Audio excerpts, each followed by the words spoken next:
Jian Ghomeshi was found not guilty today of all 3 charges against him. And many people are saying they're disappointed. And of course, it must be a disappointment for the women who had the courage to go to the police and have him charged. But what we can thank Ghomeshi for is creating this atmosphere 2 years ago in which this discussion was able to take place for the first time ever about sexual assault. It's on the front page now, it's the top of the news, a lot of people are talking about it. But I also think that for the first time the public has had an inside view of a sexual assault trial, which they don't usually see. I think what it's done is highlighted the need for education for judges, police, Crown attorneys, lawyers, to understand the psychology of this very unique crime and why women react the way they do after a sexual assault.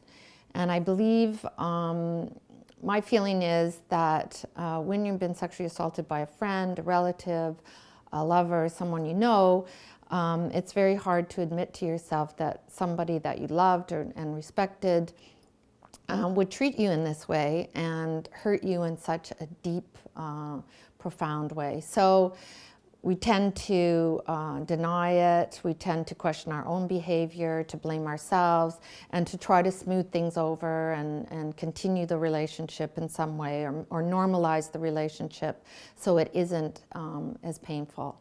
But I think what also happened was I don't believe these women were properly prepped for this trial.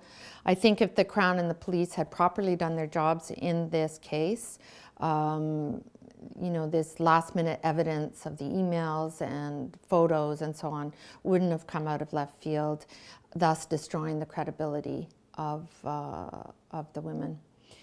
And I think going forward, perhaps women should consider going the civil route because the burden of proof is not as high, and also the accused, in this case it would have been Ghomeshi, would also be questioned about his behavior.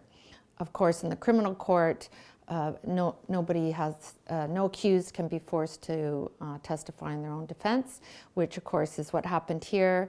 So in a he said, she said situation, which was this case, all we got was the she said. We never got the he said, other than for him to say he was not guilty. And then my final point would be that even though he was found not guilty, that doesn't necessarily mean he's innocent.